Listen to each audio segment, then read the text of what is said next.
طيب إن الحمد لله نحمده ونستعينه ونستغفره ونعوذ بالله من شرور أنفسنا ومن سيئات أعمالنا من يهده الله فلا مضل له ومن يضلل فلا هادي له وأشهد أن لا إله إلا الله وحده لا شريك له وأشهد أن محمدا عبده ورسوله يا أيها الذين آمنوا اتقوا الله حق تقاته ولا تموتن إلا وأنتم مسلمون يا أيها الناس اتقوا ربكم الذي خلقكم من نفس واحدة وخلق منها زوجها وبث منهما رجالا كثيرا ونساء واتقوا الله الذي تساءلون به والأرحام إن الله كان عليكم رقيبا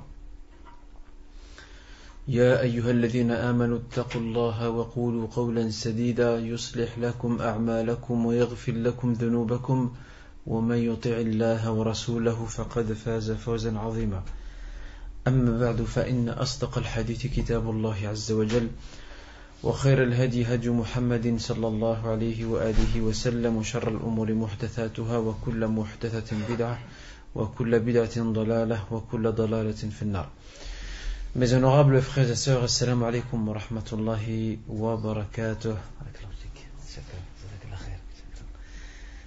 Donc, comme je vous l'ai promis la semaine dernière, nous allons changer de cap durant ce cours, Inch'Allah, pour revenir à Médine, pour marquer un temps d'arrêt, pour découvrir ce qui se passe à Médine, quels sont les changements profonds que l'islam a provoqués et engendrés au sein de la société arabe et particulièrement au sein de la société médinoise, comment cette société s'est-elle organisée à partir des enseignements de l'islam. Tout ça nous allons découvrir à partir du cours d'aujourd'hui, Inch'Allah.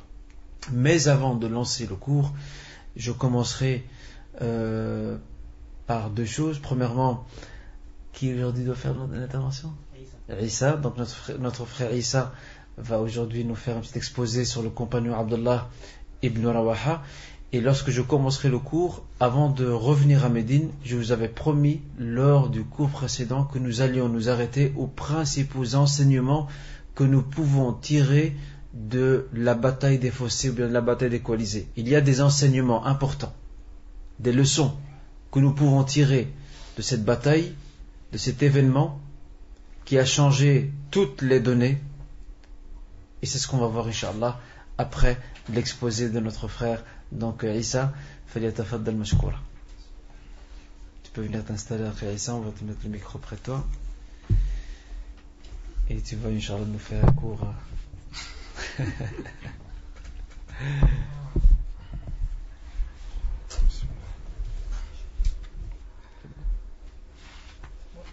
Assalamu alaikum. Voilà, je vais vous parler du compagnon Abdullah ibn Rawaha. Était l'un des 12 chefs médinois venus à la Mecque pour la première allégeance de l'Aqaba. Cette allégeance se déroula à la Mecque en présence du prophète sallallahu alayhi wa sallam. L'année suivante, il était aussi également parmi les 73 médinois qui participèrent à la deuxième allégeance, à l'Aqaba. Et ensuite, après l'émigration du prophète sallallahu alayhi wa sallam et de ses compagnons à Médine, Abdullah ibn Rawaha fut très actif au sein de la communauté.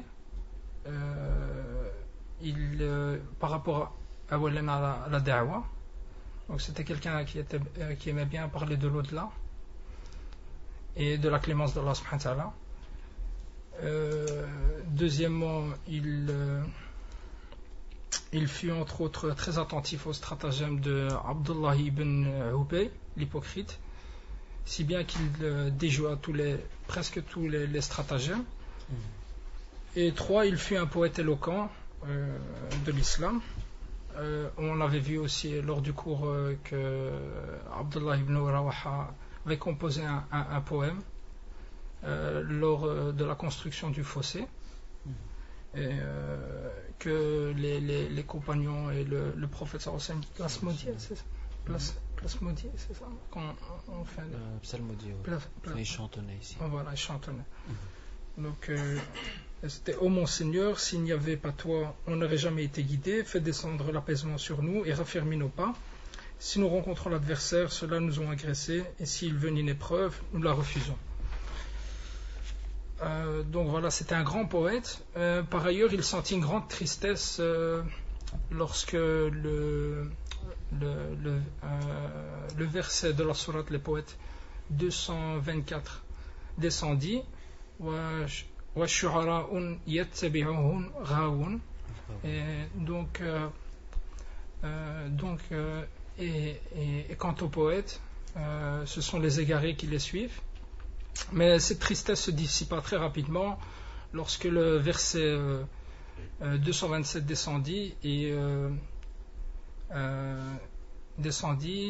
إِلَّا الَّذِينَ آمَنُوا وَعَمِلُوا الصَّالِحَاتِ وَذَكَرُوا اللَّهَ كَثِيرًا, à part ceux qui croient et font de bonnes œuvres et qui invoquent souvent le nom d'Allah.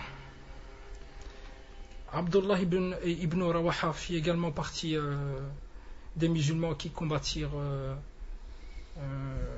pour la cause de l'islam.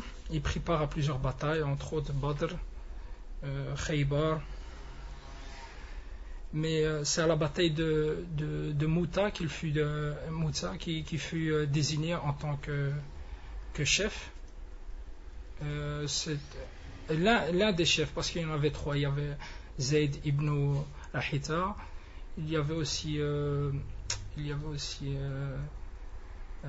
Ja'far ibn Abu Talib, et il y avait aussi Abdullah ibn Rawaha.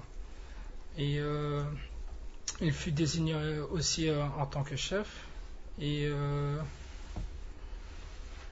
cette expédition a été causée lorsque le prophète sallallahu alayhi wa sallam avait envoyé un émissaire au gouverneur de Basra, donc, qui était le gouverneur de l'Empire byzantin. Et il prit l'émissaire, le ligota et l'assassina. Et c'est ça qui a provoqué cette bataille. Elle se déroula en l'an 7 de l'Hégire. Et donc, quand l'armée musulmane prit chemin pour Mouta, Abdullah était l'un des 3 commandants désignés. Sur les lieux, les combattants musulmans furent impressionnés car ils étaient seulement 3000 alors que les Byzantins étaient 200 000. 200 000. Donc,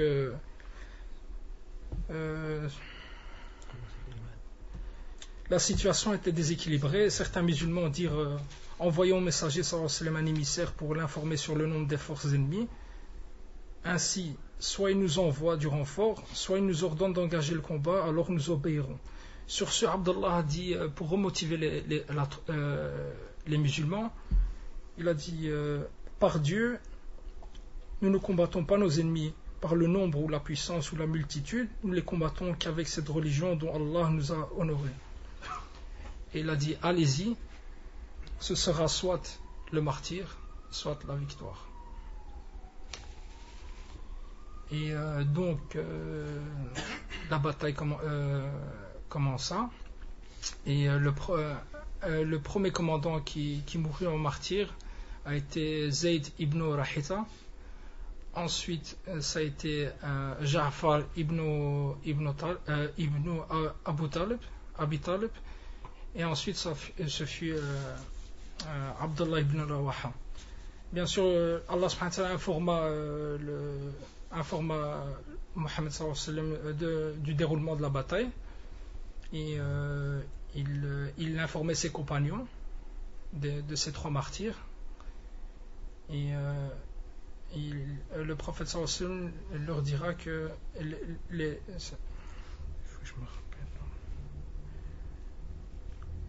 leur dira que ces 3 compagnons sont morts en martyrs et ils ont été élevés auprès de moi dans le jardin. Et cette bataille, donc vous pouvez vous imaginer, donc 200 000, 3 000 musulmans.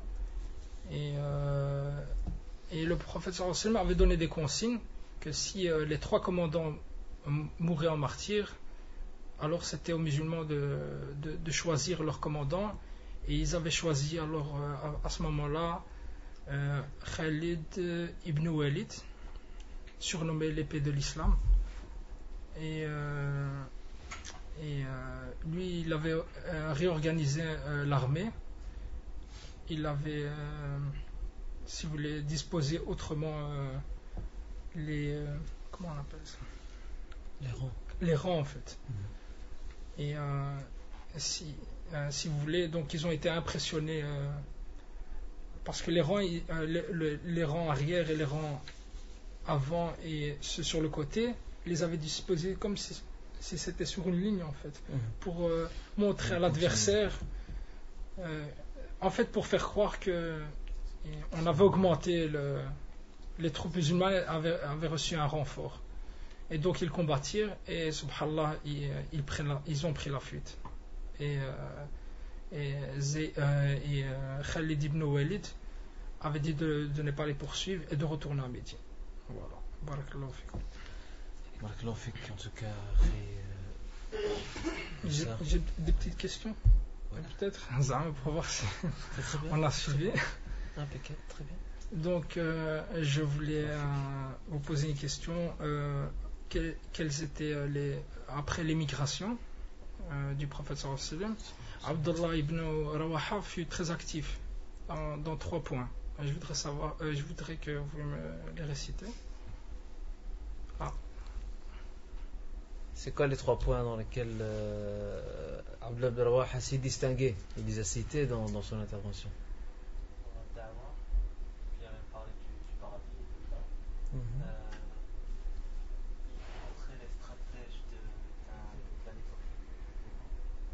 Abdullah ibn Ubay.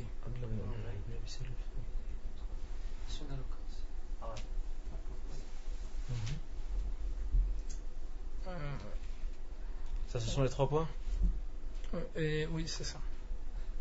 Et je voulais savoir quels ont été les 3 martyrs, les trois commandants de la bataille de Mouta.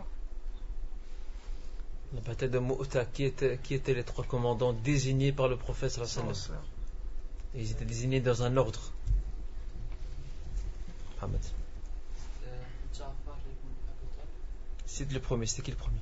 C'était Zayd ibn Ibn Haritha. Zayd ibn Haritha, impeccable. Ja'far ibn Abi Talib et Abdullah ibn. Très bien. Voilà. Barakallahu fik. Très bonne question. C'est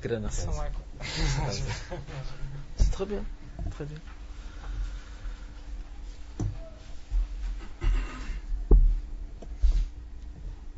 En tout cas, barakallah fi juhud Isa, donc Dieu récompense les efforts de Isa pour son exposé concernant ce compagnon Abdullah ibn Rawaha. Et en réalité, Abdullah ibn Rawaha a eu cet avantage ou cette éducation qui a fait de lui un personnage important, dans la mesure où non seulement c'était entre guillemets une sorte de mystique de l'islam, c'est-à-dire que c'était un homme très spirituel qui aimait beaucoup parler des questions qui touchent à la foi, à la spiritualité, à l'au-delà. Aussi une autre facette de sa personnalité, un autre point fort de sa personnalité, c'est le fait qu'il était éloquent et poète. Et un troisième point, une troisième facette, un troisième point fort de sa personnalité, de sa présence sur le terrain islamique de l'époque, en tout cas dans la présence musulmane, c'est sa participation à de grandes batailles, comme l'a très bien souligné donc notre frère Issa, et surtout la dernière où il eut, c'est sa dernière bataille où il eut l'honneur et le privilège de devenir un commandant. Donc le prophète sallallahu alayhi wa sallam avait donné des consignes très strictes donc au corps expéditionnaire qui partait donc en direction de Mou'ta, en leur disant donc si le premier des commandants c'est Zayd ibn Haritha, s'il tombe donc au front, c'est à Ja'far ibn Abi Talib de prendre l'étendard et de continuer. Si à son tour il tombe, c'est donc Abdullah ibn Rawaha, et si après cela Abdullah ibn Rawaha meurt aussi, à ce moment les musulmans devront choisir donc leur nouveau commandant, et c'est ce qu'ils firent très rapidement en choisissant Khalid ibn Walid. Et même dans les armées modernes, c'est comme ça que ça se passe. Aujourd'hui dans les guerres, dans les armées modernes, ça se passe comme ça. Donc il y a le commandant, ou le lieutenant, ou le colonel, eh bien il y a toute une hiérarchie dans le corps expéditionnaire ou le régiment d'infanterie ou autre, s'il y en a un qui tombe, c'est l'autre qui prend directement, il prend la relève directement. Il dirige les troupes. Et c'est comme ça que ça se passe. Il ne faut pas laisser, une fois nous, qu'à laisser la troupe sans commandement. Regardez l'esprit militaire du prophète sallam, donc al-qiyad al-askariya, le leadership militaire du prophète sallam, et comment il a éduqué ses compagnons sur l'organisation. On revient toujours à ce point-là. C'était pas une bande qui partait avec leurs sabres se battre dans tous les sens. Ils avaient une discipline, ils avaient une organisation, et leur nombre minime, comme l'a souligné notre frère Issa, avec un nombre minime, ils ont réussi à battre une grande armée qui est mieux organisée qu'eux, qui est mieux équipée qu'eux. Comment comparer l'armée musulmane, qui n'a pas de grande expérience militaire, avec une armée byzantine, qui elle a une tradition militaire derrière elle? C'est un empire. C'est comme si vous comparez maintenant les États-Unis avec leur armée. Ils ont participé à la guerre de Corée, à la guerre du Vietnam, ils ont envahi pas mal de territoires. Les plus récents, c'est l'Irak, l'Afghanistan, etc. Donc ils ont une expérience militaire. Comparez ça avec un pays, par exemple, qui ne s'est jamais mesuré à des grandes puissances. Ben, c'est un peu ça. Et regardez, de par l'éducation de la foi que ces musulmans avaient, de par le fait qu'ils ont placé leur confiance en Allah Azza wa Jal, ils ont mis en place le maximum d'organisation qu'ils pouvaient, qui était en leur disponibilité, et aussi user de la ruse et de l'intelligence, et ils ont pu donc déstabiliser l'armée ennemie. Et c'est comme ça. Et c'est comme ça que ça se passe. Et ça, peut-être qu'on y reviendra un jour, Inch'Allah. Avant de commencer, je vous avais promis la semaine dernière de vous lire un texte. Un texte qui a été écrit par un personnage, un Français. C'est un homme d'État, c'est un poète, c'est un écrivain. Il s'appelle Alphonse de Lamartine. Je vous rappelle, c'est pas Lamarty, c'est pas un de chez nous. C'est Alphonse de Lamartine. Retenez bien son nom et prénom. Alphonse de Lamartine, comme je l'ai dit la fois passée, il a exercé les fonctions de diplomate, il a représenté son pays en Turquie, il a beaucoup voyagé en Orient, et il nous a laissé un très beau texte d'une personnalité européenne, occidentale, non musulmane, qui témoigne de la grandeur de notre prophète Mohammed sallallahu alayhi wa sallam, alors que lui n'est pas musulman. Alors qu'il n'est pas musulman, mais son voyage à travers l'Orient, sa découverte des peuples musulmans, de leur culture, de leur religion, lui a fait prendre conscience de la grandeur de cet homme qui est Mohammed sallallahu alayhi wa sallam. Alors à nous d'être fiers de notre identité, et on y reviendra dans le cours tout à l'heure, Inch'Allah. Je vais vous lire ce qu'a dit. Il a dit ça dans un livre qui s'appelle Histoire de la Turquie. Probablement à la fin j'aurai la référence. Ouais, donc Histoire de la Turquie, tome 1, page 276 à 280. Regardez ce qu'il dit ici. Écoutez bien et écoutez attentivement le témoignage de cet homme d'État français, non musulman. Nous, on connaît la valeur du prophète. On n'a pas besoin d'un témoignage étranger pour ça. On sait qui il est. Mais lorsqu'on écoute ce genre de témoignage de gens qui n'ont rien à voir avec l'islam, et de surcroît la France de l'époque, qui avait des appétits impériaux et territoriaux dans cette région donc du Proche-Orient, on comprend aisément que c'est une plume qui parle avec une neutralité exceptionnelle. Alors écoutez ce qu'il dit. Il dit: jamais homme ne se proposa volontairement ou involontairement un but plus sublime, puisque ce but était surhumain, saper les superstitions interposées entre la créature et le Créateur, rendre Dieu à l'homme et l'homme à Dieu, restaurer l'idée rationnelle et sainte de la divinité dans ce chaos de Dieu matériel et défiguré de l'idolâtrie. Jamais homme n'entreprit avec si faibles moyens, ou avec de si faibles moyens, ici le 2 n'y est pas, normalement il devrait y être, avec de si faibles moyens, une œuvre si démesurée aux forces humaines, puisqu'il n'a eu dans la conception et dans l'exécution d'un si grand dessein d'autres instruments que lui-même et d'autres auxiliaires qu'une poignée de barbares dans un coin du désert. Bien sûr qu'il parle de barbares ici, comprenons-nous bien, il parle des Arabes avant l'islam. C'est vrai, on l'a vu ça au début. Les Arabes avant l'islam n'avaient aucune règle, ils n'avaient ni foi ni loi. Ok ?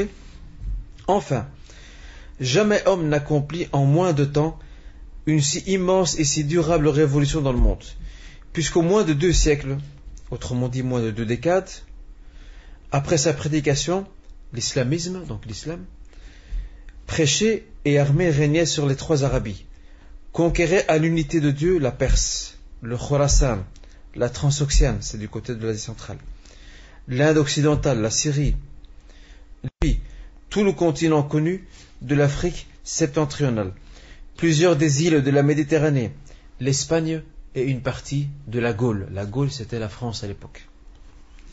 C'est la grandeur, regardez, c'est la grandeur du dessein. Et dessein ici veut dire projet, vision, pas dessin dessiné. Dessin, dessiné, c'est D-E-S-S-I-N. Ici, dessin qui veut dire viser, projet, c'est D-E-S-S-E-I-N. Ok ? C'est la grandeur du dessein, la petitesse des moyens et l'immensité du résultat sont les 3 mesures du génie de l'homme qui osera comparer humainement un grand homme de l'histoire moderne à Mahomet, donc à Mohammed sallallahu alayhi wa sallam.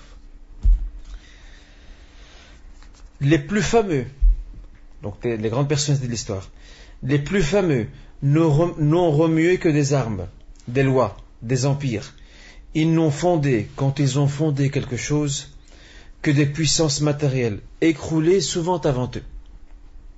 Celui-là, donc Mohammed sallallahu alayhi wa sallam, a remué des armées, des législations, des empires, des peuples, des dynasties, des millions d'hommes sur un tiers du globe habité.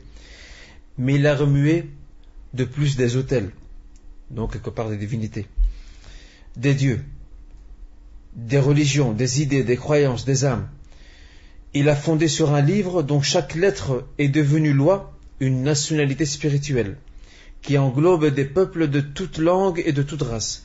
Et il a imprimé, pour caractère indélébile de cette nationalité musulmane, la haine des faux dieux et la passion du Dieu un et immatériel. Ce patriotisme, vengeur des profanations du ciel, fut la vertu des enfants de Mahomet, donc autrement dit des adeptes et disciples de Mohammed sallallahu alayhi wa sallam. La conquête du tiers de la terre à son dogme fut son miracle. Ou plutôt, ce ne fut pas le miracle d'un homme, ce fut celui de la raison, parce que l'islam et la raison sont tout à fait compatibles. L'idée de l'unité de Dieu, proclamée dans la lassitude des théogonies fabuleuses, avait en elle-même une telle vertu qu'en faisant explosion sur ses lèvres, elle incendia tous les vieux temples des idoles et alluma de ses lueurs un tiers du monde. Cet homme était-il un imposteur?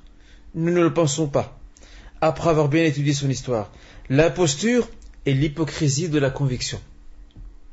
L'hypocrisie n'a pas la puissance de la conviction, comme le mensonge n'a jamais la puissance donc de la vérité. Si la force de projection est en mécanique la mesure exacte de la force d'impulsion, l'action est de même en histoire la mesure de la force d'inspiration. Une pensée qui porte si haut, si loin et si longtemps est une pensée bien forte. Pour être si forte, il faut qu'elle ait été bien sincère et bien convaincue.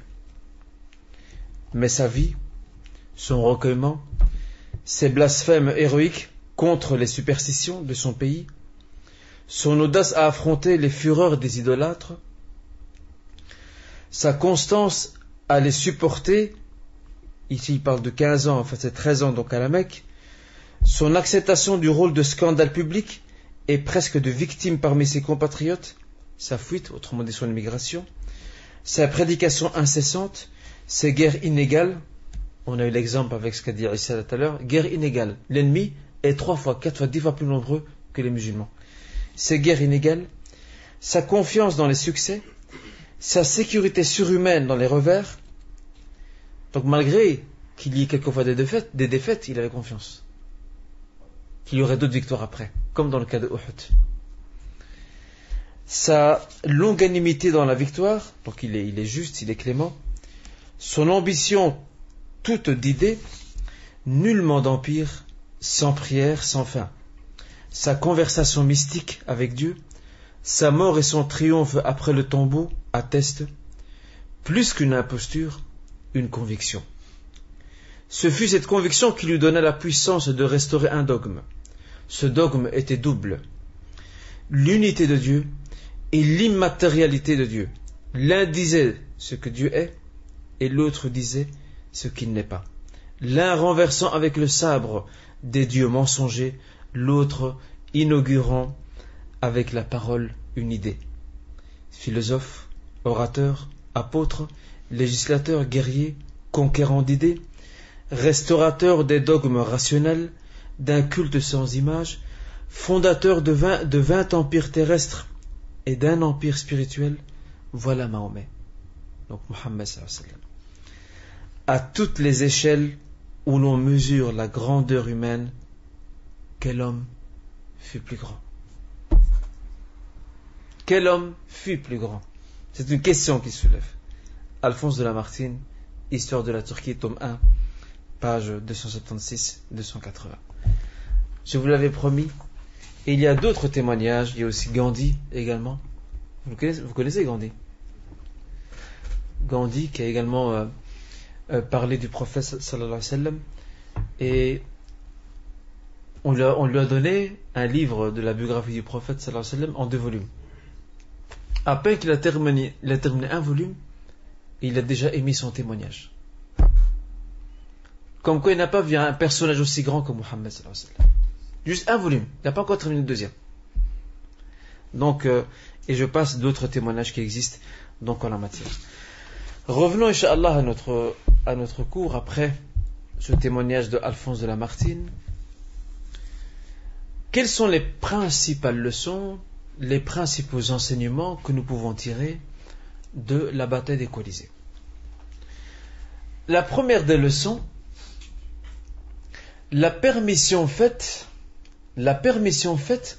d'emprunter à des non-musulmans des méthodes, des arts qui n'entrent pas en contradiction avec nos principes religieux et notre éthique. Très important ça. Donc la permission faite d'emprunter à des non-musulmans des méthodes, des arts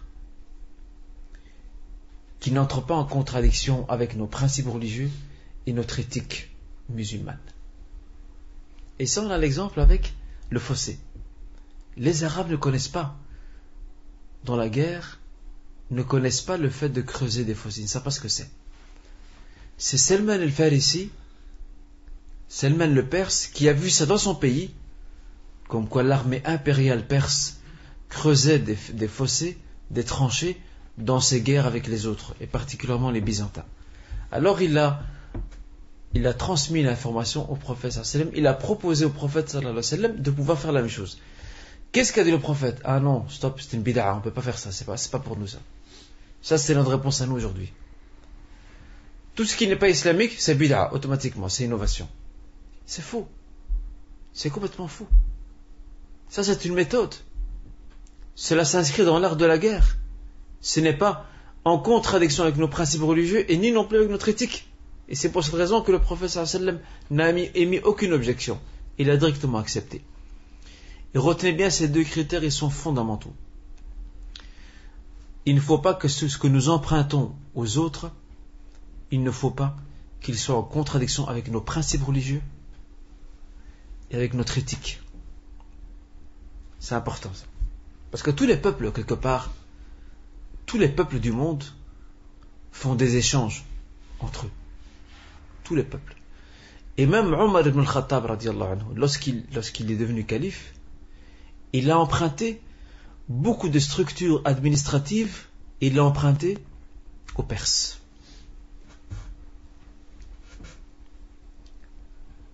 les Arabes ne connaissaient pas, à l'époque de l'islam, les facteurs. Ils ne savaient pas c'est quoi les facteurs. Et Omar, il a observé ça chez les Perses. Ils avaient des courriers qui étaient transmis. Il y avait une correspondance, il y avait des postiers. Et bien il a mis ça.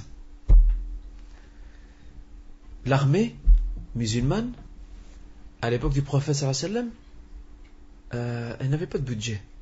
Tous les soldats faisaient ça fi sabilillah, pour l'amour d'Allah subhanahu wa ta'ala. À l'époque de Omar, va se construire un état moderne, pour reprendre l'expression d'aujourd'hui. Il va mettre sur pied, il va emprunter ça aux nations voisines, il va mettre sur pied ce qu'on appelle les soldes. Pas les soldes de rue Brabant, bien. Les soldes, ce sont les salaires. Il va créer un budget pour l'armée. C'est-à-dire que tous les soldats qui partent au front, ils ont un salaire. Et l'État se charge de leur famille. Et je vous passe d'autres structures. Il a même mis sur pied une mutuelle. Comme il y a aujourd'hui. À son époque, il a mis sur pied une mutuelle. Et il a fait en sorte qu'il y ait une caisse commune entre les tribus qui sont devenues musulmanes et qui s'entraident lorsqu'il y a un accident, lorsqu'il y a un meurtre, le moindre pépin, le moindre préjudice physique et matériel, il faut faire intervenir tout le monde. Il a créé ce qu'on appelle une assurance coopérative. Il a aussi, à l'époque de Omar, il a aussi structuré le système judiciaire. À l'époque du prophète, c'était très simple. À l'époque du prophète, il était lui-même juge. Et quelquefois, il déléguait le pouvoir à Ali ibn Abi Talib. Ou encore, il a envoyé des juges au Yémen, comme il a fait avec Abu Moussa al-Ash'ari et Mu'adh ibn Jabal. À l'époque de Omar, Omar va créer une cour de justice. Il va créer une cour de justice. Regardez comment Omar va très loin. Pourquoi? Parce que le prophète, sallallahu alayhi wa sallam, il est prophète. Il est inspiré par Dieu. S'il se trompe dans un jugement, la révélation descend pour corriger, mais maintenant, le prophète n'est plus là. Le dirigeant, le chef de l'État, ne peut plus être chef et juge en même temps. C'est plus possible. Alors c'est là que Omar al-Khattab va créer une cour de justice, une maison qui sera complètement séparée de la mosquée, et c'est là que le juge va siéger pour recevoir les plaintes et pour intervenir. Et je vous parle d'autres structures qu'il a mis en place et qu'il a pu tirer ça aussi des nations voisines. Ok? Donc ça c'est très important. On peut emprunter aux autres nations ce qu'ils ont ou ce qu'elles ont tant que ça ne contredit pas nos principes religieux, notre éthique musulmane. Lorsqu'on voit aujourd'hui l'état de la Ummah, c'est tout le contraire. L'état actuel de la Ummah, c'est tout le contraire. On emprunte à l'Occident le plus mauvais et on lui laisse le meilleur et le plus bon. C'est tout le contraire. Quand vous voyez dans le monde, il y a, ou plutôt les plus brillantes universités du monde sont toutes occidentales et une est juive. Elle est en Israël. Des statistiques ont été faites quant au budget investi par les États arabes et par les nations occidentales, c'est effrayant. Les Arabes dépensent beaucoup dans les armes, l'achat d'armes, et dans ce qu'on appelle la culture. Musique, théâtre, chant. Bref, ce qu'on appelle dans notre dialecte, c'est danser et frapper sur le tambour. Les nations occidentales, c'est le contraire. Les nations occidentales investissent plus dans le domaine des recherches, des sciences, des technologies, parce qu'ils construisent. Et nous, on reste à taper au tambour et à rien derrière. C'est ça le drame. Alors prenons de l'Occident ce qui est bénéfique, ce qui est bon pour nous, pour développer notre Ummah, et ce qui ne correspond pas à nos principes, ce qui ne correspond pas à nos valeurs, on met de côté. L'empereur japonais, vous qui aimez l'histoire, l'empereur japonais du début du XXe siècle, il a envoyé une délégation d'étudiants en Europe, en leur disant allez apprendre les sciences en Europe et revenez pour travailler pour votre pays. Lorsque cette délégation d'étudiants a fini ses études et qu'elle est revenue au Japon, à Tokyo, la capitale impériale, regardez comment l'empereur est malin, il est intelligent. Il va tester ses étudiants. Il va leur proposer de venir manger.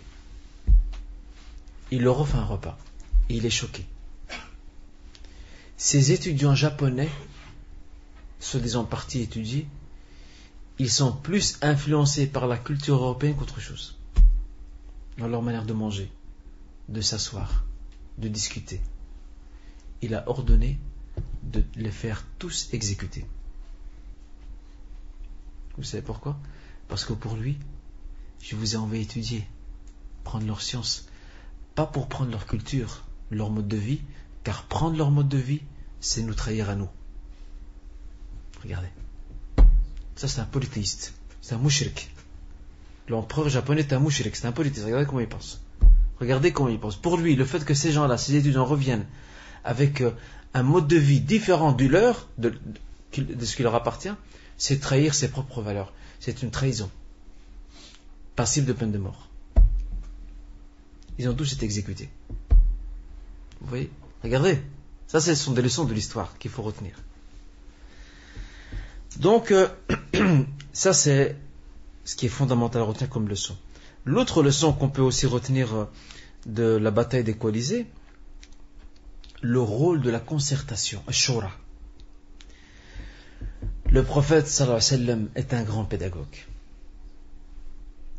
Il sait comment éduquer ses compagnons, comment les responsabiliser. En fait, il les place au centre du pouvoir de décision. Ce qu'on ne retrouve pas dans les grands mouvements de l'histoire. Dans les grands mouvements de l'histoire, nous avons un chef charismatique qui se dégage de la masse. Il est tout. On confond sa personne et le mouvement, les deux. Mais le jour où il meurt, où il est tué, le mouvement est perdu. Il ne sait plus où donner la tête. Et bien ici, le prophète sallam, qui était le personnage charismatique de ce message, il a préparé des hommes à devenir demain des hommes d'État, des chefs, des commandants. Parce que maintenant il est avec eux, mais demain il ne sera plus là. La bataille des Coalisés, il s'est concerté avec les notables de Médine, Sa'd ibn Mu'ad et Sa'd ibn Ubada pour ceux qui se rappellent du cours. Donc il s'est concerté avec eux pour voir quelle serait la meilleure attitude à adopter face à cette nouvelle situation qui se présente à nous et qui s'illustre par cette immense coalition mise en place par les polythéistes. C'est nouveau ça. C'est un grand danger. Qu'est-ce qu'il faut faire? Il aurait pu se dire, il aurait pu aller prier, sallallahu alayhi wa sallam, quelques raka'at et demander à Allah subhanahu wa ta'ala, Ya Rabbi, donne-moi la victoire, aide-moi pour affronter ces gens. Non. Il a fait ça, certes. Mais en même temps, il a pris les avis de ses compagnons pour les entraîner à ce qu'ils se cultivent, ou plutôt à ce qu'ils s'éduquent sur la culture thaqafatul mushawara, sur la culture de la concertation. Et à ce qu'ils apprennent comme des adultes à prendre des responsabilités. Parce que demain, il ne sera plus là. Demain, ils seront confrontés à des crises, à des événements difficiles, à des défis. Ils doivent être capables de se concerter entre eux et de prendre des décisions. Aujourd'hui, la culture de la concertation, thaqafatu shura, elle est absente dans la Ummah. En commençant par la famille, la plus petite entité sociale et communautaire, la famille. Où est le père ou l'époux qui vient concerter son épouse? Où est-il? Tout ce qu'il est au bout de la langue, c'est moi le chef, c'est moi l'amir, c'est moi qui décide. On sait que c'est toi qui décides. Mais un capitaine, un bon capitaine de bateau, un bon timonier, quelqu'un qui est chevronné pour diriger son bateau, le professionnel des capitaines, vous savez ce qu'il fait? Malgré qu'il connaît bien l'océan, il demande toujours conseil. Parce qu'il sait que le conseil va l'aider. Parce qu'il sait que ses décisions ne sont pas parfaites. Et grâce au conseil de son coéquipier ou de l'équipe de navigation, il va pouvoir mener son bateau donc à bon port. Regardez comment le prophète sallallahu alayhi wa sallam prépare les hommes de demain. Et nous, on doit apprendre ça aujourd'hui. On doit apprendre et s'approprier la culture de la concertation. Car elle n'existe plus, ou presque plus. On critique les États, mais nous-mêmes, on commet la même erreur.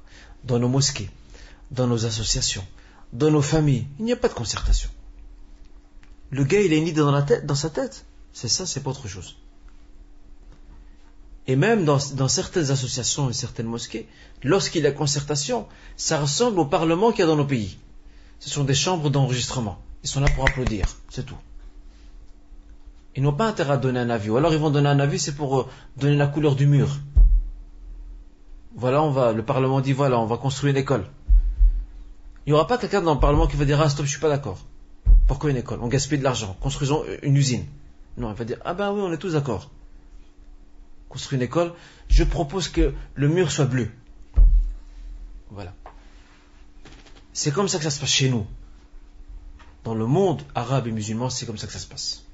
On a perdu la culture de la concertation, thaqafat al-shura, que l'islam a enseigné depuis le début. Voyez-vous? Et on doit se réapproprier cette culture. On doit s'éduquer là-dessus. On doit apprendre à écouter. Pas se dire je prends des décisions tout seul et le reste je verrai. Même certains frères dans des cadres associatifs, lorsqu'ils font cette shura, c'est comme les parlements chez nous. Ils réunissent les frères. En fait, que lorsqu'il était chez lui à la maison, il a déjà des idées toutes faites. Ses idées et ses décisions sont toutes arrêtées. Ensuite, il réunit. En fait, il réunit uniquement pour la forme. C'est pour le protocole, pour dire qu'il y a quelque chose. Qu'on se réunit quand même. Alors il écoute les avis de tout le monde, et puis il frappe tous les avis contre le mur, et il dit, non, moi je vois pas ça comme ça. Moi je vais m'en faire comme ça. Jamais on a vu un jour dire, ah ben Yusri, ton idée elle est intéressante. On va la retenir, tiens. Ça, c'est les qualités d'un chef compétent. Et c'est comme ça que faisait le prophète sallallahu alayhi wa sallam. C'est qu'il prenait en considération l'avis de ses compagnons. Et il les poussait à ce qu'ils s'expriment. Non pas qu'ils soient juste des moutons qui suivent. Vous devez prendre, vous devez parler, vous devez vous exprimer. Donnez votre point de vue, même si vous n'êtes pas d'accord avec le prophète sallallahu alayhi wa sallam. Donnez votre point de vue. Et le prophète sallallahu alayhi wa sallam n'a jamais réprimé un point de vue opposé, jamais. Et on a des exemples. On a dans la bataille des Colisées.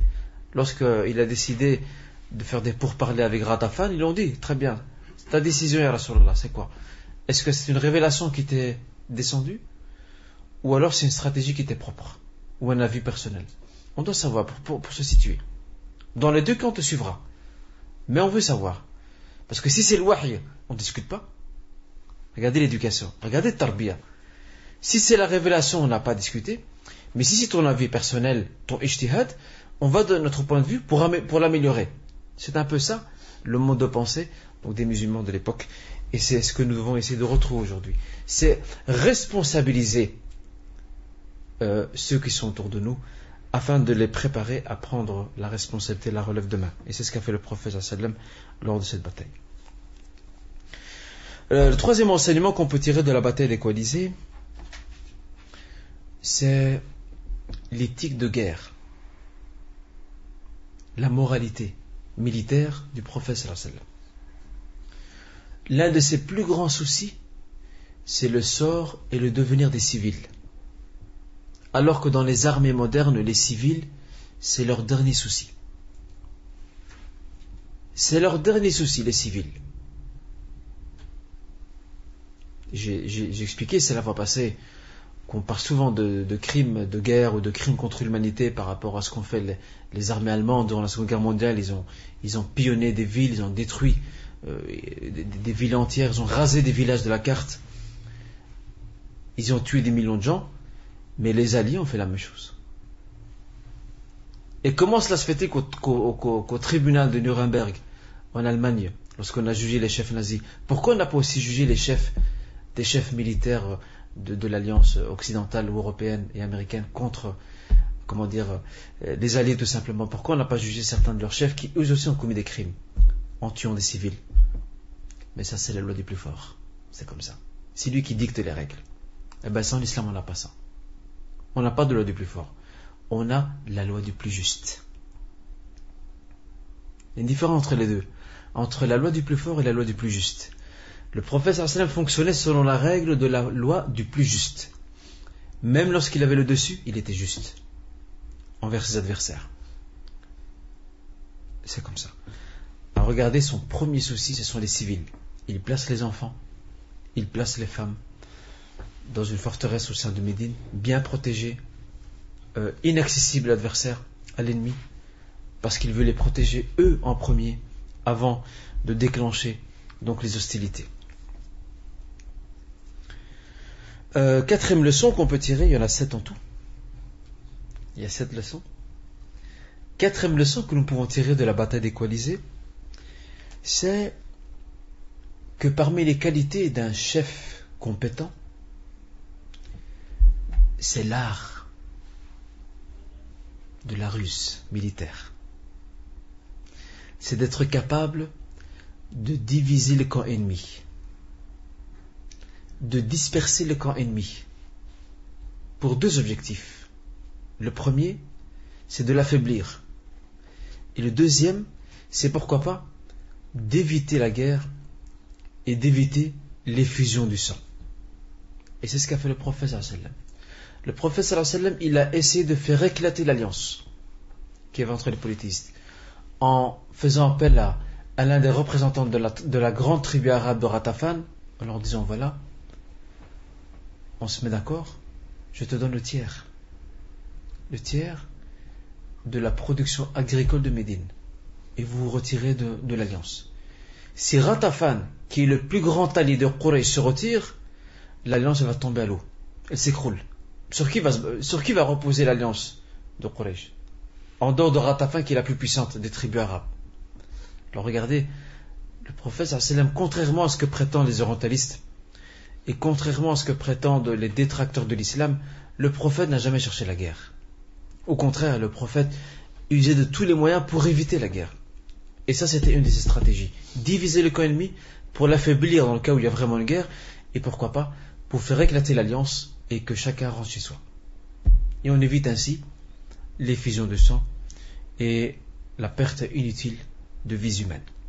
Alors dites-moi, n'y a-t-il pas ici, dans l'attitude militaire du prophète sallallahu alayhi wa sallam, dans l'éthique de la guerre, dans la moralité de la guerre, un humanisme prophétique qui est incomparable avec ce qui est dans les autres nations? Et on doit en être fier.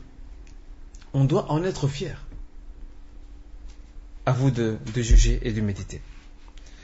La 5e leçon, l'effet de l'éducation solide. L'effet de l'éducation solide que le prophète sallallahu alayhi wa sallam a donné à ses compagnons.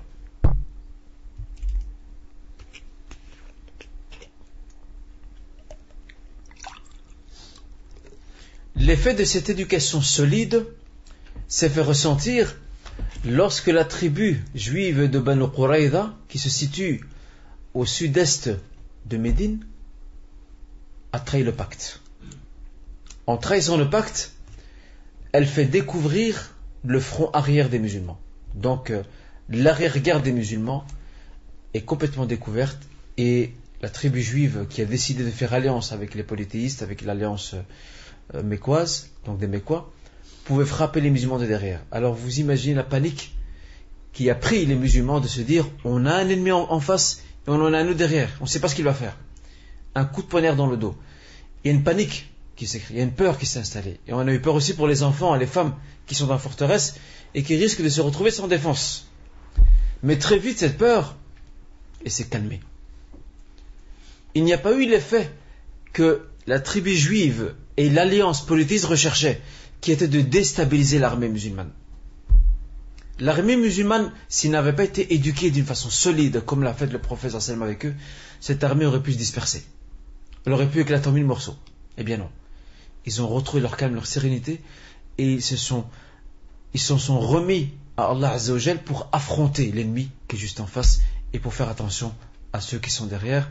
Et c'est là que le prophète sallallahu alayhi wa sallam a mis en place des patrouilles de surveillance au sein de Médine pour avertir la tribu juive de Banu Qurayza, attention, nous sommes là et on ne se laissera pas faire.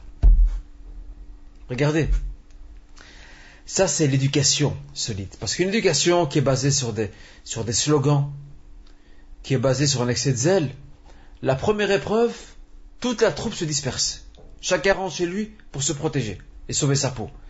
mais l'éducation solide donnée par le prophète sallam, qui est une éducation pratique, tarbiya amaliya, il est avec eux et il leur donne l'exemple. C'est ce qui a fait qu'ils sont restés raffermis face à l'ennemi et qu'ils n'ont plus eu peur lorsque le calme est revenu au sein de leurs esprits. La 6e leçon, la victoire qu'Allah Azza wa Jalla leur a donnée est venant du ciel à travers ce vent torride qui a soufflé sur et qui a dispersé les rangs de l'ennemi. Cette force ou ce miracle divin n'avait pas empêché les musulmans de prendre leurs précautions. Ils ont creusé le fossé, ils ont organisé l'armée, ils se sont préparés à parer à toutes les éventualités possibles. Ils ne se sont pas dit c'est bon, on a un prophète avec nous, ils sont plus nombreux que nous, c'est bon, Allah Azza wa Jalla comme nous d'aujourd'hui, Allah subhanahu wa ta'ala va faire descendre la victoire du ciel. Ça ne tombe pas du ciel comme un cadeau, comme un sac qui vous tombe dessus. Non. Cette victoire, il faut réunir les facteurs pour la déclencher. L'aide divine ne vient qu'à partir du moment où nous prenons le maximum de précautions. Et ça c'est pour tout. Tu veux réussir tes examens à l'école, à l'université, à l'école supérieure. Tu ne dois pas te dire Inch'Allah, Allah Azza wa Jalla va m'aider. Je prie 2 rak'at la nuit et puis je vais aller remplir la feuille d'examen et Inch'Allah il va m'inspirer. Wallah ya Habibi, si tu n'as rien étudié, tu n'auras aucune inspiration. Mais si tu étudies, tu fais ton effort et que tu places en même temps ta confiance en Allah Azza wa Jalla, il y aura de grandes chances que tu réussisses. Ben c'est comme ça. Ça c'est la philosophie de l'action. Falsafatul amal, la philosophie de l'action que le prophète sallallahu alayhi wa sallam a enseigné à ses compagnons. Placer sa confiance en Dieu, croire au miracle divin, mais en même temps agir sur le terrain. 2 choses. Croire en le miracle divin et agir sur le terrain. Et ça s'applique pour tout, dans tous les domaines de notre vie. Et le 7e enseignement, et on avait vu des recours passés avant de passer au 7e, que ce vent qui a dispersé l'ennemi a aussi créé la zizanie entre l'ennemi. Pourquoi ? Parce que certains ne voyaient plus l'utilité de rester dans leur campement face à Médine. C'est quoi l'intérêt ? Il fait très froid, on n'avance pas, le siège de la ville tire en longueur, et puis les intentions n'étaient pas les mêmes. Comme on l'a vu, les Juifs, la tribu juive voulait se venger, parce que leurs frères ont été chassés de Médine. Entre autres, Banu Nadir, ils ont été chassés de Médine parce qu'ils ont violé le pacte. Alors Banu Qurayza a voulu prêter assistance à Banu Nadir. Et Banu Nadir, qui a expulsé vers Khaybar, a également appuyé l'alliance pour se venger. Ghatafan et d'autres clans tribaux arabes, eux, avaient un autre but. C'était, dès la victoire, de piller Médine de l'intérieur, de voler tout ce qu'il y a dedans, de procéder à un pillage de la ville. Et Quraysh avait un autre objectif qui était de sécuriser ses routes et de mettre fin définitivement à la présence musulmane qui était pour eux une véritable menace. Vous voyez ? La 7e leçon, c'est que cette bataille, la bataille des coalisés, a donné naissance à une nouvelle étape dans l'affrontement militaire entre les musulmans et leurs ennemis.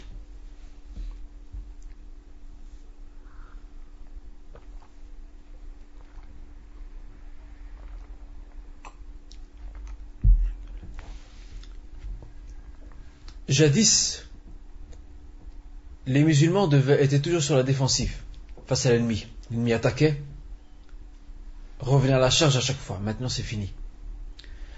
Avec la fin de la bataille des coalisés, les Mécois ont pris conscience qu'ils ne peuvent plus se débarrasser des musulmans.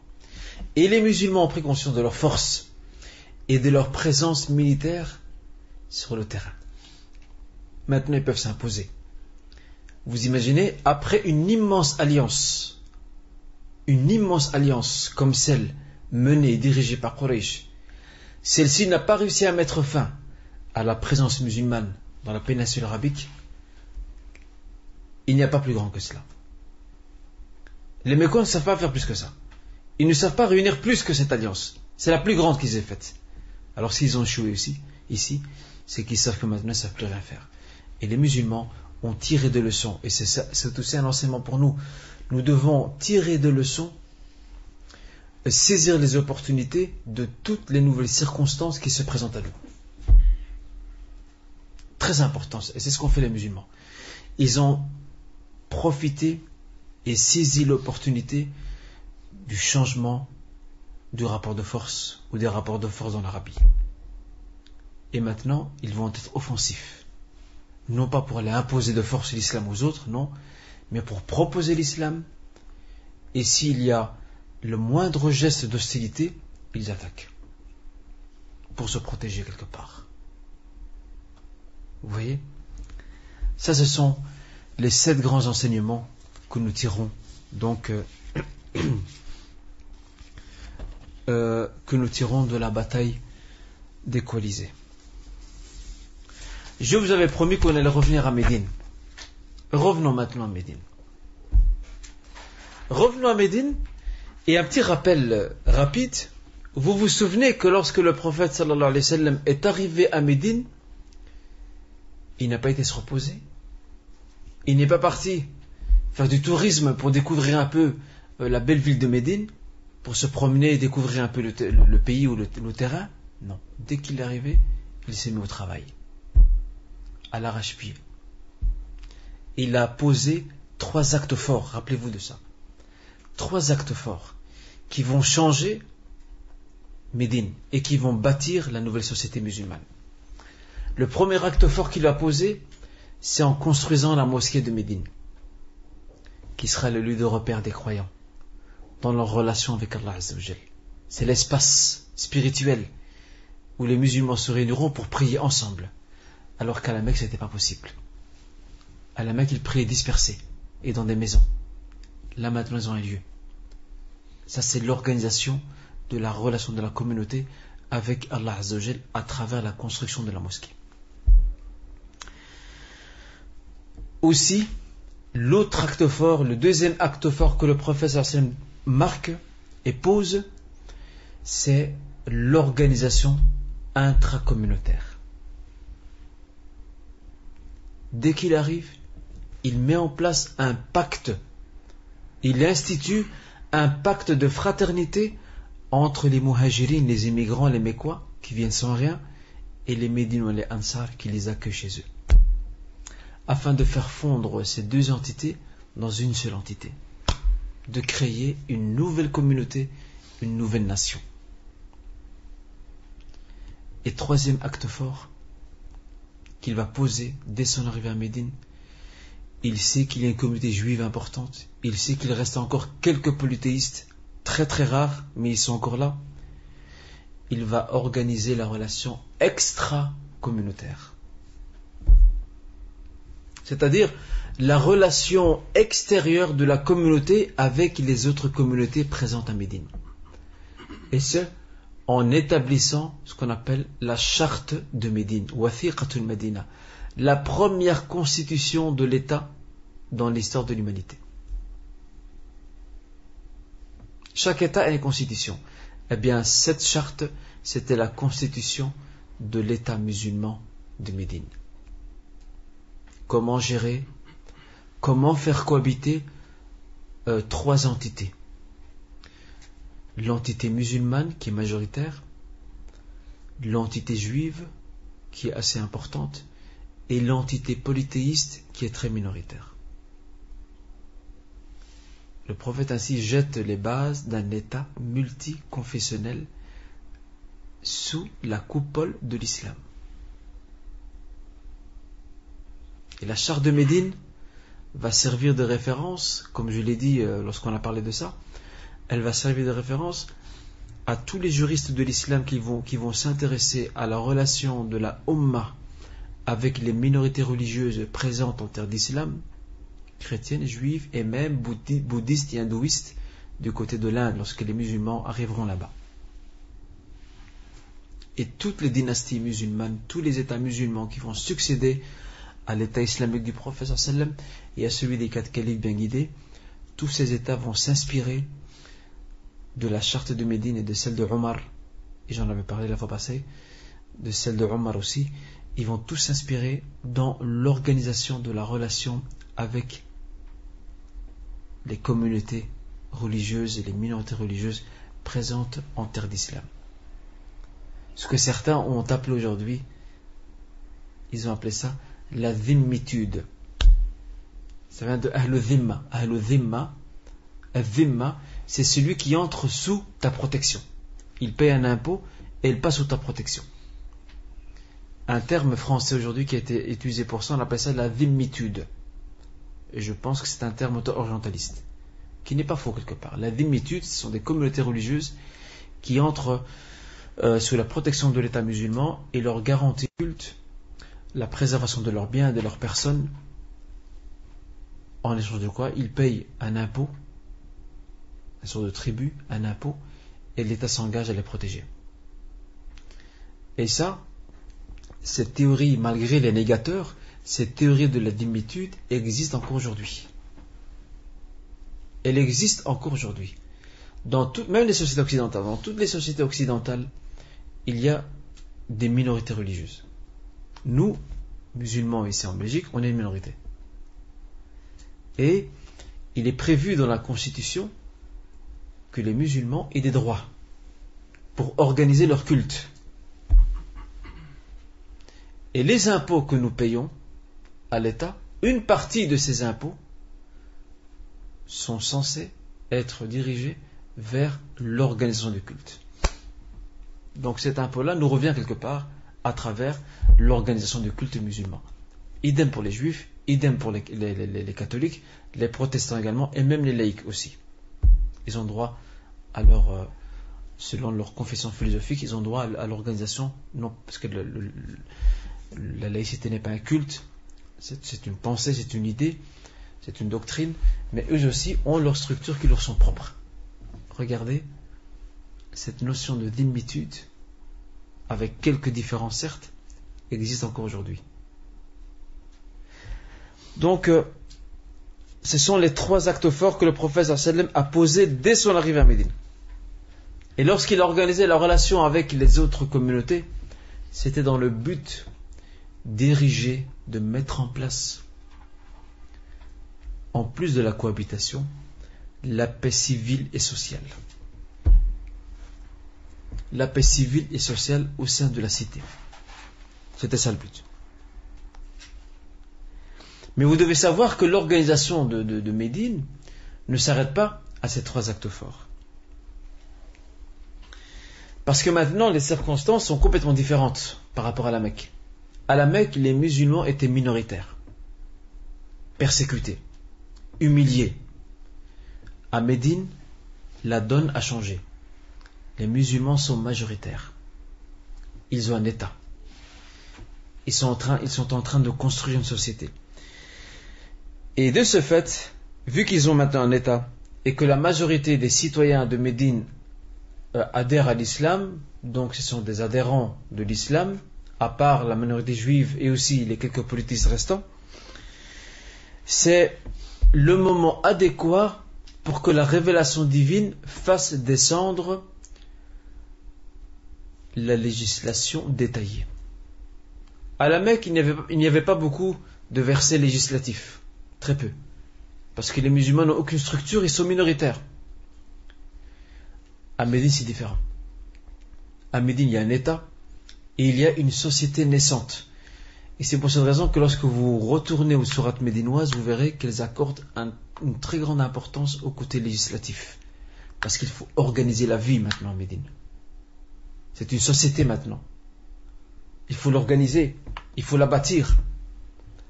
Il faut jeter les bases de cette société. Et c'était le but d'ailleurs des sourates médinoises, à travers donc ces différents enseignements. Et c'est pour ça que les sourates médinoises sont beaucoup plus longues dans leurs versets que les sourates mécoises. Parce qu'elles développent la législation, le code éthique, les relations sociales. Parce que les circonstances s'y prêtent. Ils sont majoritaires, ils ont un État maintenant. Maintenant, ils peuvent gérer leurs affaires par eux-mêmes. Ils n'ont plus le statut de minorité persécutée. Et je voudrais maintenant, vu que nous parlons de Médine, vous citer les principaux volets où l'islam a provoqué un changement radical.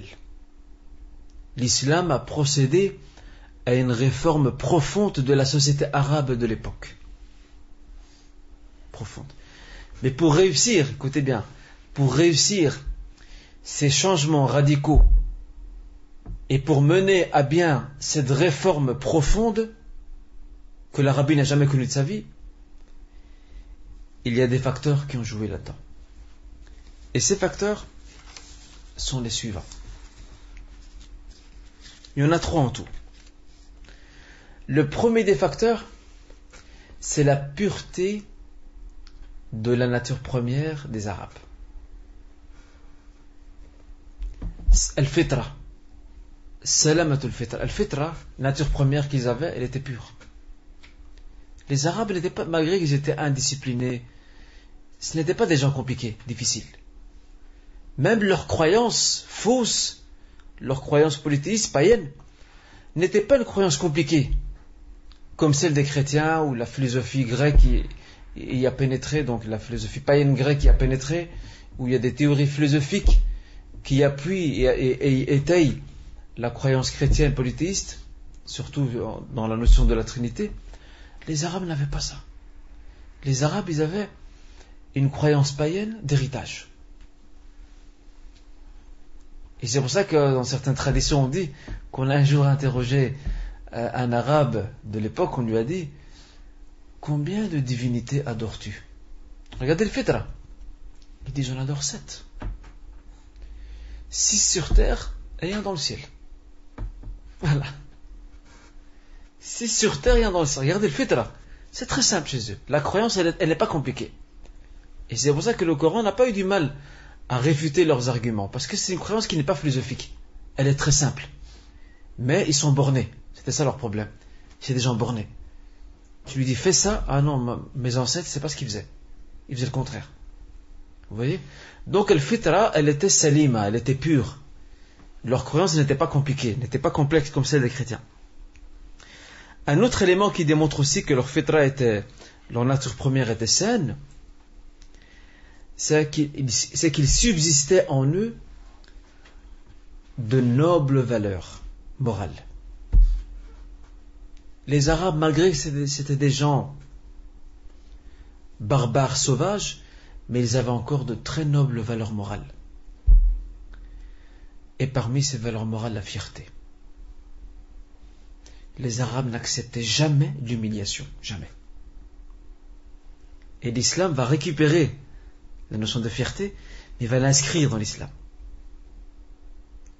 Ce ne sera plus la fierté au nom du clan tribal, au nom de sa ville. Ce sera la fierté au nom de l'islam. Voilà, l'islam va procéder à une petite opération chirurgicale pour réadapter la notion de fierté. En leur disant: vous les Arabes, vous êtes musulmans maintenant, votre fierté c'est fini. Gardez-la, mais ce sera plus celle d'hier. Vous étiez sectaire par rapport à vos clans tribaux, vos familles. Maintenant, votre fierté vous devez la garder, mais au nom de l'islam. Et c'est comme ça que c'était. Parmi les nobles valeurs morales qu'ils avaient, Al-Karam, la générosité. Ils dépensaient facilement pour les bonnes causes. Et aussi, parmi leurs valeurs morales, c'est qu'ils n'avaient pas froid aux yeux. Ils n'avaient pas peur de dire la vérité et de mourir pour la vérité. L'arabe de l'époque, s'il est convaincu d'une chose, il le dit haut et fort. Il se passe complètement de ce qui peut arriver après. Qu'il reste vivant, qu'il meure, c'est pas un problème pour lui.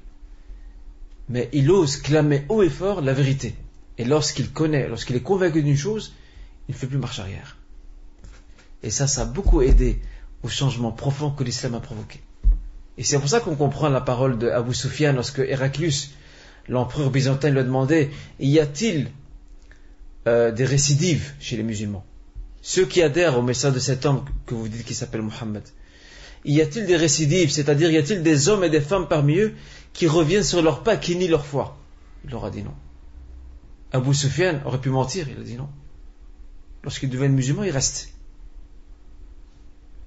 Bien sûr, il y a eu quelques cas très rares d'abandon de l'islam, surtout après le voyage donc de l'ascension à la Mecque. Quelques vraiment très très rares. Et aussi en Abyssinie, où quelques musulmans, on les compte sur le bout des doigts, et c'est même sur les demi-doigts, certains sont devenus chrétiens en Abyssinie. Très rare, mais dans la majorité, la règle, c'est qu'il n'y a personne qui revient en arrière. Parce que c'était des principes qu'ils avaient.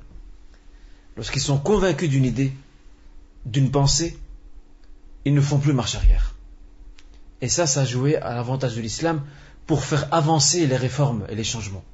Parce que pour faire avancer les réformes et les changements, il faut des hommes et des femmes convaincus, qui portent sur leurs épaules le message et qui sont prêts à mourir pour ce message et à sacrifier leur temps, leur bien, leur énergie, leur famille, tout ce qui leur est cher, le sacrifier pour ce message. Et c'est ce qui s'est passé. Vous voyez, ça c'est un des facteurs aussi. Ça c'est le premier facteur qui a aidé à ça, à ce changement rapide, radical et cette réforme en profondeur de la société arabe de l'époque. Le deuxième élément, c'est la pureté de la langue arabe. C'était des arabes purs. Ils comprennent très vite le message coranique. En de rares occasions, ils ont eu besoin d'explications du prophète sallallahu alayhi wa sallam. Mais ce n'était pas d'explication quant à la signification d'un mot. Non, c'est quant à la signification du sens général du verset. Parce qu'eux, ils n'avaient pas de dictionnaire comme nous en avons aujourd'hui. Ils n'en avaient pas besoin. Ils ne devaient pas faire attention à je dois dire O, je ne dois pas dire A, et je ne peux pas dire I. Je n'ai pas besoin de ça. Leur langue arabe, leur arabité, ils l'ont prise avec le biberon. Avec le biberon, ils l'ont prise. C'était des purs arabes, innés. Alors que nous, aujourd'hui, en tant qu'arabes, je ne parle pas des bédouins qui sont dans certains pays d'Orient, comme en Palestine, en Arabie et ailleurs, dans les déserts, on trouve encore des gens qui sont purement arabes, innés pratiquement, même s'ils ont été un peu influencés par la ville. Nous, aujourd'hui, la plupart des arabes d'aujourd'hui, nous sommes des arabes par acquisition. Je ne parle pas au niveau de l'ascendance, je parle au niveau de la langue. On a dû apprendre la langue arabe. On a dû apprendre la grammaire. On a dû apprendre la conjugaison. On a dû apprendre le vocabulaire. On a dû s'approprier tout ça. Eux, ils n'avaient pas besoin de ça. C'était des arabes innés. L'arabe coulait dans leur sang. L'arabe circule dans leur corps comme le sang circule dans les veines. Sans oublier que les arabes, que le Coran, regardez le choix divin, que le Coran est descendu à une très bonne période. C'est la période où la langue arabe a atteint en Arabie le sommet de l'éloquence. Les Arabes étaient de grands poètes,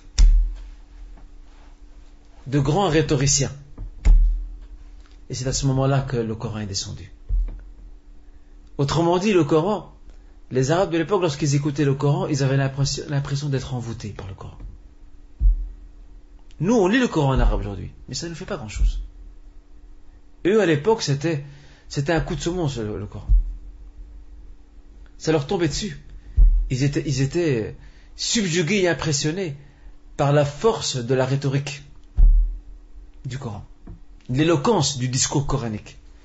Et ça, ce changement en profondeur que l'islam a provoqué en eux, dans leur personnalité, qui a fait d'eux une nouvelle nation, une nouvelle communauté, c'est grâce à la pureté de leur langue, qui a fait qu'ils ont une communication facile avec la révélation, autrement dit avec le Coran. Parce que si c'était nous qui étions à l'époque, et que le Coran serait descendu, la première chose qu'on aurait fait, on serait retourné à l'école. On se serait remis sur les bancs des classes pour apprendre la langue arabe, pour mieux comprendre le Coran. Eux, ils n'avaient pas besoin de ça. Eux, c'était des purs arabes c'était des Arabes éloquents. Et le Coran est le summum de l'éloquence. Elle est au-dessus de leur éloquence. Et c'est comme ça qu'ils n'ont pas pu. Ils n'ont pas pu résister. Et ils ont cédé au charme coranique. Ils ont cédé au charme coranique. Le Coran les a charmés. Ils sont amoureux de leur langue, alors qu'aujourd'hui, on est complexés de notre langue. Dans nos propres pays d'origine, on voit des gens qui ont l'avantage de naître dans un pays arabe, d'apprendre l'arabe à l'école, etc. Ils ont encore l'audace de parler en français ou bien en anglais. Le congélateur va vous dire A'tili ma fi freezer. Donne-moi ce qu'il y a dans le freezer. Et même un jour, un cher que je respectais beaucoup, avec qui j'ai suivi quelques cours particuliers à Médine, il m'a dit ça un jour. Il m'a dit on va prendre ça du freezer. Alors je lui ai dit cher, est-ce que c'est pas mieux d'utiliser le terme arabe Al-Thallaja. Al-Thallaja, ça implique le frigo. Al-Thallaja, c'est le frigo et le congélateur en même temps. Regardez, les Arabes, c'est pas la tête. Donc, deux en un. Al-Thallaja, c'est le frigo et le congélateur en même temps.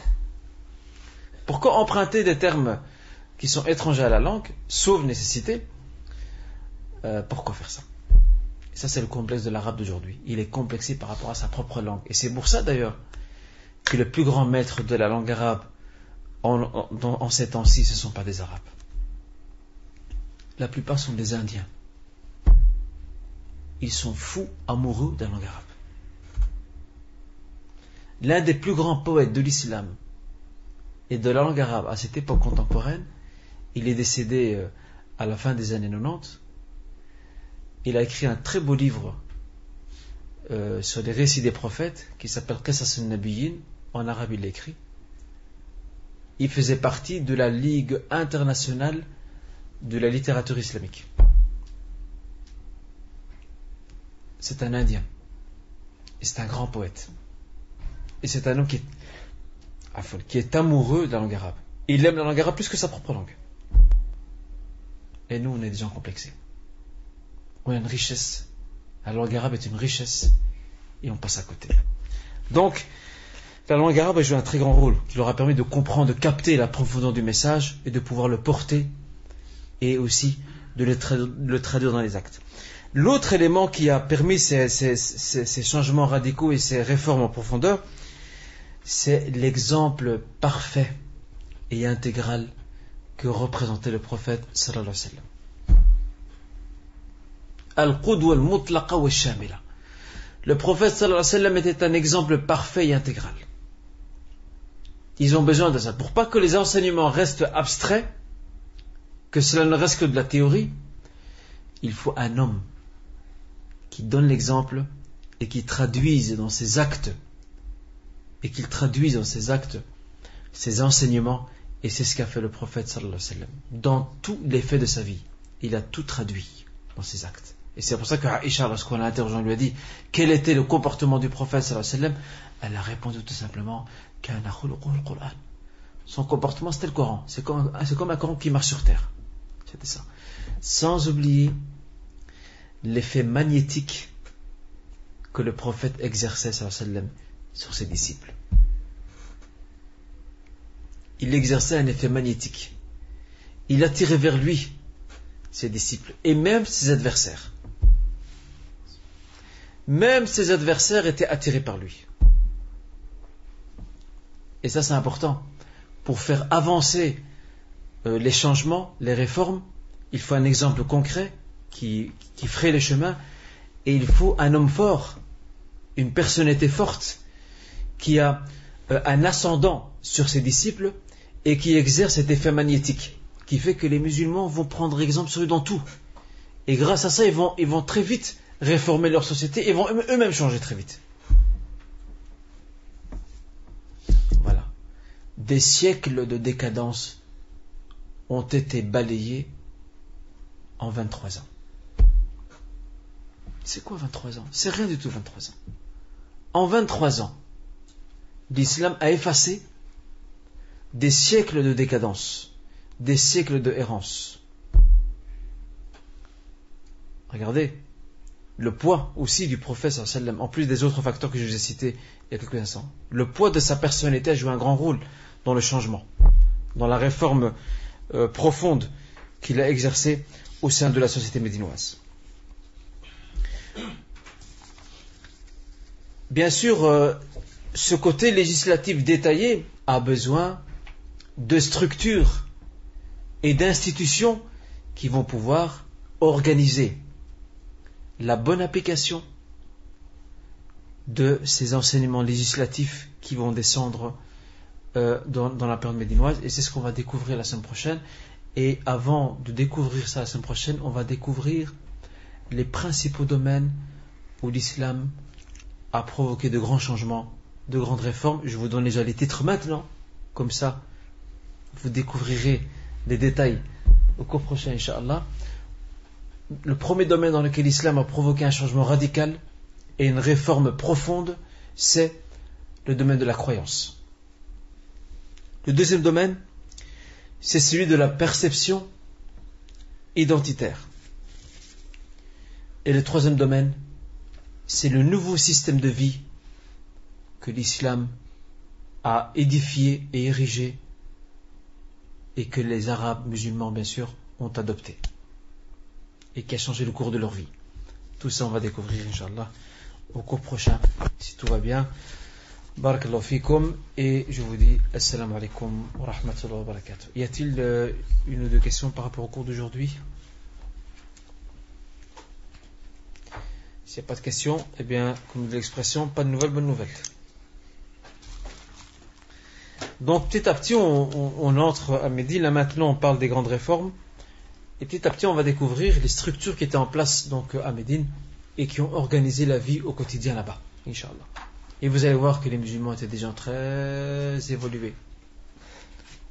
Ils avaient beaucoup d'avance. Et nous, aujourd'hui, c'est le contraire. Et je prends souvent l'exemple, et d'ailleurs, j'en aurai peut-être l'occasion d'en parler lorsque je ferai peut-être, si tout va bien, la conférence sur l'écologie, ici aux gens des jeunes, et que j'avais dénommé donc notre planète, mais où va-t-elle? Je citerai un exemple. Notre din, notre islam, c'est la religion de la pureté. Din al-tahr wa al-naqa. Et malheureusement, nous sommes aujourd'hui ceux qui sont les plus loin de la pureté. Regardez les communes à majorité musulmane, comme elles sont, à quoi elles ressemblent. Molenbeek, Schaerbeek, Saint-Josse, excusez-moi, ce sont des communes poubelles. Allez voir Uccle, Woluwe-Saint-Lambert, Woluwe-Saint-Pierre, la propreté règne. La majorité non musulmane, mais ils ont le sens de l'hygiène, le sens de la propreté. Et nous, c'est ce qu'on a perdu malheureusement. Alors que notre dîn enseigne ça. Tristement. Et ça, on va découvrir, Inch'Allah, lors de la conférence. Et on parlera la semaine prochaine, Inch'Allah, quant aux grandes avancées que l'islam a concrétisées à Médine et comment s'organiser la vie au quotidien. Voilà, barakallahu fikum. Et je vous dis assalamu alaikum wa rahmatullahi wa barakatuh.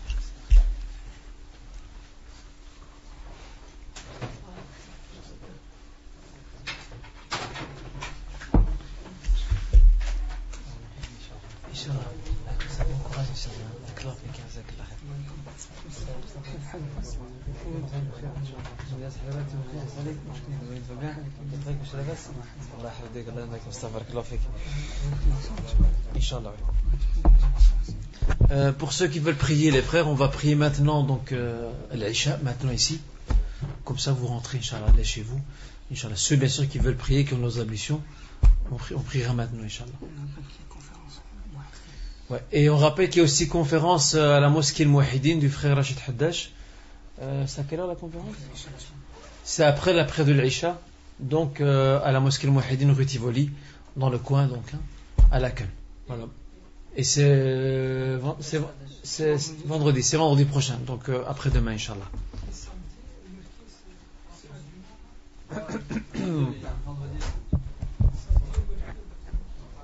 Il y a aussi au Merkez aussi samedi une conférence, Masha'Allah Rachid, il a l'air d'être chargé. Donc vendredi il est à la mosquée Mouahidine et samedi il est au Merkez, Inch'Allah, dont le titre est là-bas, le mari, la belle-mère et la belle-fille. C'est tout un projet. Voilà. بسم الله يا شباب.